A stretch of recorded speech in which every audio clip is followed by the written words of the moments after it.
Cette semaine, YouTalk répond à Olivier de Bruxelles. Chaque année, 90 millions de tonnes de nourriture sont jetées dans l'Union européenne. Au quotidien, comment éviter le gaspillage alimentaire ? Qu'est-ce que je peux faire moi, consommateur, pour limiter ce gaspillage tout en sachant qu'il n'a pas lieu qu'à mon niveau, mais qu'il peut également avoir lieu en amont.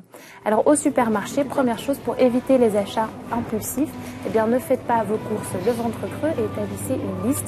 Essayez de vous y tenir. Lorsque vous achetez un produit très frais comme de la viande que vous comptez consommer le soir même ou le lendemain, ça ne sert à rien d'acheter un produit avec une date de consommation éloignée. Ne rejetez pas toujours les légumes ou les fruits qui ont des petits défauts ou qui ont une forme bizarre. Ils sont tout à fait bons à consommer. Finalement, c'est toujours mieux de choisir les produits en vrac ou à la découpe. Comme ça, vous pouvez choisir vous-même la quantité exacte que vous souhaitez consommer. Une fois arrivé à la maison, bien organiser son frigo. Par exemple, la viande et le poisson doivent aller dans l'endroit le plus froid. Ça permet de mieux les conserver.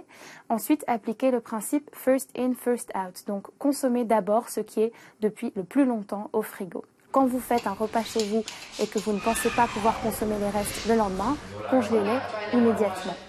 Encore un petit conseil, ne confondez pas la date d'utilisation optimale avec la date limite de consommation. Par exemple, des biscuits peuvent encore être consommés lorsque la date d'utilisation optimale est dépassée.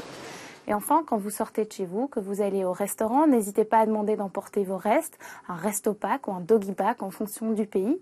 Et si vous organisez une fête avec un grand repas, essayez de vous renseigner à l'avance sur les possibilités de dons que vous pouvez faire, par exemple, à une organisation caritative.